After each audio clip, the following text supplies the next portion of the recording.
스포츠만의 매력, 여러분은 뭐라고 생각하시나요? 각자 느끼는 게 다르겠지만 저는 자신의 한계에 도전해서 마침내 그 한계를 뛰어넘고 가능성을 확인할 수 있다는 게 아닐까 싶습니다. 국 기자는 어떻게 생각하세요? 저도 비슷한데요. 긍정의 힘이 먼저 떠오릅니다. 포기하지 않고 할 수 있다, 이것.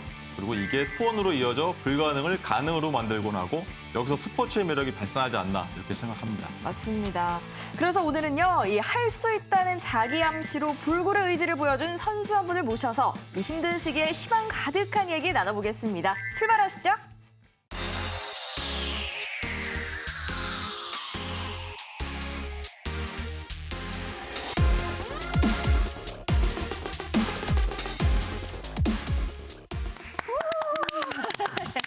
도쿄올림픽 남자 펜싱 에페 단체전에서 동메달을 딴 박상영 선수 모셨습니다. 어서 오세요. 네, 안녕하세요. 저는 이번 도쿄올림픽에서 동메달을 딴 박상영이라고 합니다. 반갑습니다. 리우올림픽 때는 금메달을 따서 굉장히 많은 인기와 관심을 받으셨는데 이번 동메달도 굉장히 값져서 교육하고 나서 좀 많이 바쁘셨을 것 같아요. 어떠셨나요? 비행기에서 확진자가 나와가지고 교육하는 비행기요? 그래서 자가격리를 들어가서 방송이 다 잘렸습니다. 되게 휴식 많이 했고 아주 심심한 상태입니다. 네. 그래요? 격리 중에는 그러면 어떤 것들 많이 하셨어요? 푹 쉬셨겠네요? 못 먹었던 거 먹고 그냥 올림픽도 보고 제 친구 웅태 경기도 뭐 열심히 챙겨보고 뭐 그렇게 하면서 지내고 있었습니다. 근대오종 전용태 선수? 네네네네.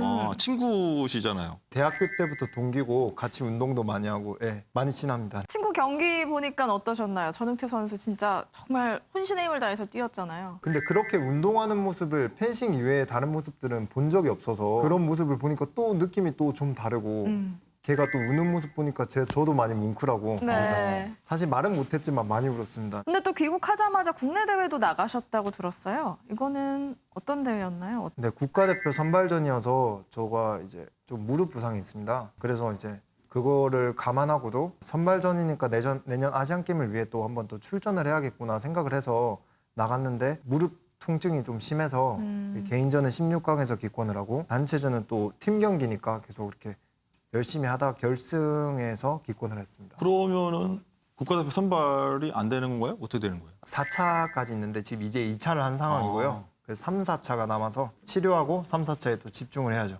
거기서 이제 우승을 해서 이제 네네. 뒤집기 하시겠다. 뒤집기 해야죠. 펜싱 인기가 정말 많아진 것 같습니다. 본인도 많이 좀 느끼실 것 같은데 여론조사에서는 도쿄올림픽에서 흥미롭게 본 종목 3위 펜싱이 올랐습니다. 배구와 양궁에 이어서인데 실감이 좀 많이 나시나요? 저도 이제 TV 보니까 자가격리를 하면서 TV를 많이 보니까 남자 사브르 이제 어펜져스가 나오는 걸 보고 실감도 많이 나고 많은 사람들이 그래도 언급도 해주시고 막 연락도 많이 와주시니까 그래도 리우올림픽 못지않게 이렇게 관심을 가져주시는구나. 그래서 너무 감사했습니다. 금메달을 땄던 5년 전 리우올림픽에서는 이 할 수 있다 신드롬 덕분에 가장 인상적인 활약을 펼친 선수 2위에 올랐었거든요. 그런데 이번에는 아쉽게도 순위권에 없더라고요. 좀 서운하지 않으세요? 아니 이제 당연한 결과고요. 좀 아쉬운 부분도 있고 서운한 부분도 있지만은 그래도 워낙 또 다른 선수들이 워낙 잘했기 때문에 좀 슬프지만 또 이해가 안 되는 상황은 아닌 것 같습니다. 말씀하신 것처럼 어펜전스 인기가 대단합니다. 김정환, 구본길, 김준호, 오상욱 선수죠. 되게 실력도 그렇고 외모적으로도 굉장히 뛰어난 분들인데 사브라팀 보면은 리우올림픽 생각이 좀 많이 나실 것 같아요. 내가 저땐 저랬지 이런 것들. 그래서 엄청 바쁜 거를 이제 제가 알 것 같아요. 형들이 맨날 그러더라고요. 저한테 만나면은 지금 쉴 시간이 없다. 그래서 제가 맨날 형들한테 말하거든요. 형, 물 들어올 때 놓쳐야 된다. 그래서 정말 바쁜 나날을 보내고 있는 것 같아서 저도 옛날 생각 많이 나더라고요. 어펜져스 이제 방송에 좀 많이 나와서 얘기를 하고 있는데 값진 동메달인데 같이 이제 에페팀도 방송에 나오면 어떨지 좀 궁금하기도 하고 본인들은 어떤 별명으로 좀 불렸으면 좋겠는지 좀 바람 있을까요? 저희 형들은 근데 좀 카메라 앞에 나오는 거를 별로 안 좋아하는 것 같더라고요. 그래요? 네, 그래서 맨날 인터뷰 같은 것도 저를 시키고 이러는데 저도 저희 형들이랑 함께하는 자리 한번 있었으면 좋겠고 별명은 형들은 모르겠고 저는 할 수 있다면 안 불러주셨으면 좋겠습니다. 너무 힘들어가지고. 그리고 그 할 수 있다가 저는 좀 부담으로 느껴지더라고요. 꼭 지고 있는 경기에서 역전을 해야 될 것 같고 근데 역전을 하는 게 제 마음처럼 되지가 않으니까 그런 게 조금 부담스럽게 느껴졌어서. 박상영 선수 보면 정말 기대감이 생겨서 그런 얘기를 많이 하시는 거예요. 해설에서도 뭐 그런 말을 하더라고요. 이 정도 점수는 박상현 선수가 역전을 할 수 있다. 그거는 말도 안 되는 거거든요.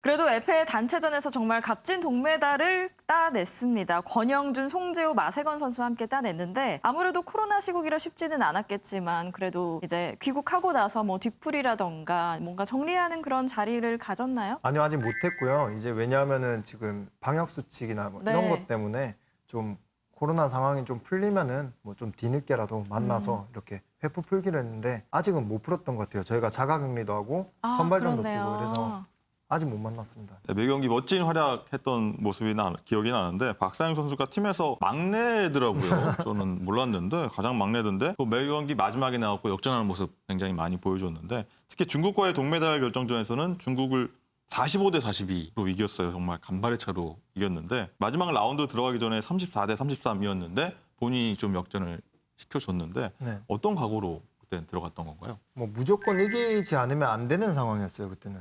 그리고 이제 저의 칼끝으로 저의 마무리로 이제 제 동료들이 다 이기냐 지냐에 놓여져 있는 메달이 상황이기 결정되죠. 때문에 부담도 많이 됐고요.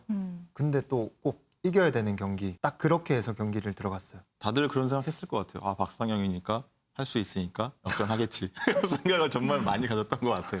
그런 관심 좀 안 가주셨으면 좋겠습니다.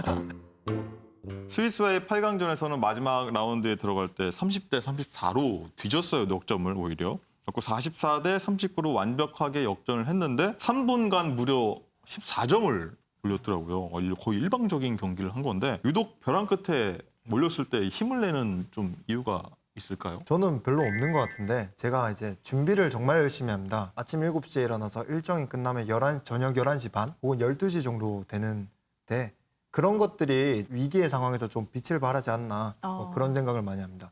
보통 선수들은 그때 훈련 안 하나요? 하긴 하는데 뭐 모르겠어요. 그 선수들의 준비하는 거는 저는 못 보니까 근데 제가 준비하는 과정은 제가 잘 아니까 최선을 다한다. 네, 누구보다 열심히 했다고 저는 자부를 했기 때문에 네.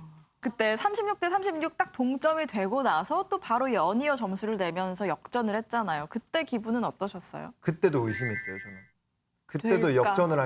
역전을 당할 수도 있다. 10초가 남은 상태에서도 역전을 당할 수 있다라고 생각했기 때문에 제가 진짜 이겼다고 생각을 했을 때는 4점을 이기고 있었는데 3초가 남았을 때 그때는 좀 안심이 되더라고요. 더 이상 물러설 수 없는 그런 순간이었잖아요. 그럴 때 피스트에 올라가면 어떤 생각이 드시는지도 좀 궁금합니다. 아, 초반부터 조금 더 몰아붙여서 점수 차이를 내놓을 걸 하고 약간 후회하는 마음이 드시나요? 그래서 네, 그런 생각이 많이 강해가지고 3, 4회전에서도 조금 실수를 한 부분이 그 부분이에요. 제가 이제 그 마지막 번호 그 선수랑 좀 잘 뛰는 편이 아니어서 그 전에 이제 왕이라는 왼손잡이 그 선수한테 이제 많은 득점을 내야겠다 생각을 하고 경기를 들어갔는데 그렇게 욕심을 가지고 경기를 하다 보니까 좀 제가 오히려 실점을 많이 하는 그런 상황이 많이 벌어졌던 것 같아요. 개인전 얘기를 좀 해보면요. 개인전에서는 이제 리우올림픽에 이어서 디펜딩 챔피언으로서 2연패에 대한 기대감이 좀 있었는데 그런데 8강에서 세계 랭킹 1위를 만나는 바람에 이제 실크로시 선수에게 패해서 탈락을 했습니다. 앞서가다가 전세가 뒤집혔는데 좀 많이 아쉬우셨겠어요. 네, 정말 많이 아쉬웠고 제가 정말 아쉬웠던 것은 이제 이기고 있을 때 저 선수가 전략을 바꿨어요.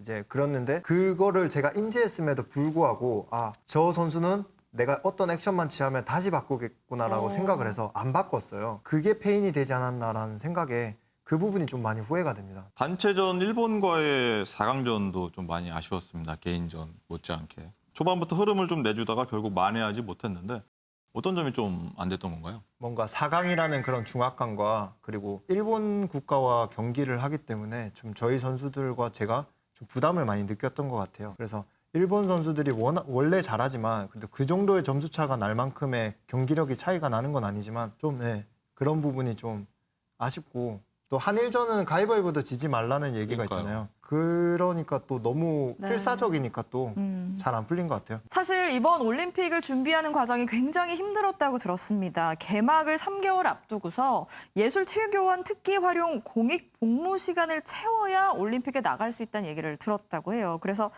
진천 선수촌에도 못 들어갔다고 들었는데 이거 어떻게 된 건가요? 아까 말씀하신 대로 체육위원 그 재능 기부 규정이 바뀌어가지고 이제 봉사활동 시간을 다 채우지 않으면 외국을 못 나간다라고 이렇게 바뀌어서요. 근데 그 말은 즉슨 제가 올림픽을 못 뛴다는 얘기거든요. 네. 그래서 저는 이제 경남체육고등학교 모교에서 네. 학생들을 가르치면서 이제 준비를 할 수밖에 없는 상황이었습니다. 그럼 선수촌에 못 들어가고 훈련을 어떻게 하셨어요? 경남체육고등학교 학생들을 네. 가르치면서 그 학생들이랑 같이 훈련을 하고 있었죠. 네네. 아, 모교 후배들과 같이 훈련을 네네. 하신 거예요? 아, 국가대표하고 훈련하는 게 아니라 그 고등학교 선수하고 같이 그렇죠. 국가대표 선수들은 진천 선수촌에서 체계적인 훈련을 받고 있을 때 저는 모교를 가서 이제 고등학교 선수들이랑 이렇게.